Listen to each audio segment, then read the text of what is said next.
আসসালামু আলাইকুম। আজকের ভিডিওতে ঢাকা বিমানবন্দরে কিভাবে বিমান অবতরণ করে সেটা দেখব, সেই সাথে আপনাদের দেখাবো।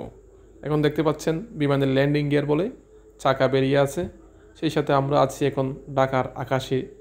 আর এখান থেকেই ঢাকা শহরের একাংশ দেখতে পাচ্ছি। আর এখন যে জায়গায় আছি সেটা যদি উল্লেখ করি, এই যে দেখতে পাচ্ছেন এটা হচ্ছে মাদানী অ্যাভিনিউ। আর সেই সাথে এই সড়ক সংযুক্ত হয়েছে প্রগতি সরণি এলাকায়। আর ঠিক ওই পাশে বনানী, বারিধারা, গুলশান এইসব এলাকা আমরা দেখতে পাচ্ছি। এখন যমুনা ফিউচার পার্ক এবং বসুন্ধরা রোডের উপর দিয়ে ধীরে ধীরে ঢাকা বিমানবন্দর দিকে এগিয়ে যাচ্ছি।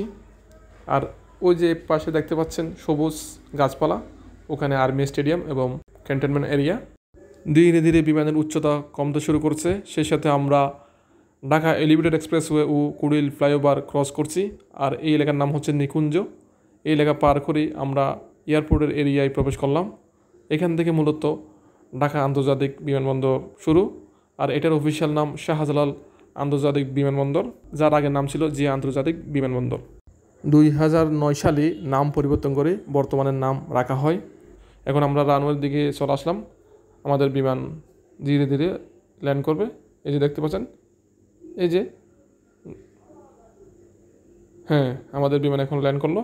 চাকায় একটা ঘর্ষণ হলো, যার সাথে আমরা ধোঁয়া দেখতে পেলাম। ধীরে ধীরে আমাদের বিমান গতি স্লো হয়ে আসবে, সেই সাথে নির্ধারিত যে টার্মিনাল সেদিকে মুভ করবে। মূলত ছোটো বিমান হওয়ায় মূলত রানওয়ের যে আশেপাশে এলাকায় যাত্রী নামিয়ে থাকে, সেখান থেকে ছোটো ছোটো বাস অথবা গাড়ি এসে নিয়ে যায়।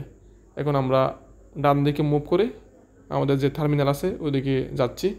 আপনি যদি আমার ভিডিও এই পর্যন্ত দেখে থাকেন, প্লিজ ভিডিওটা শেয়ার দিবেন। এখন আমরা একটু পরেই বিমান থেকে নামবো, সেই সাথে সবাই যার যার মতো করে গুছিয়ে নিচ্ছে ব্যাগপত্র।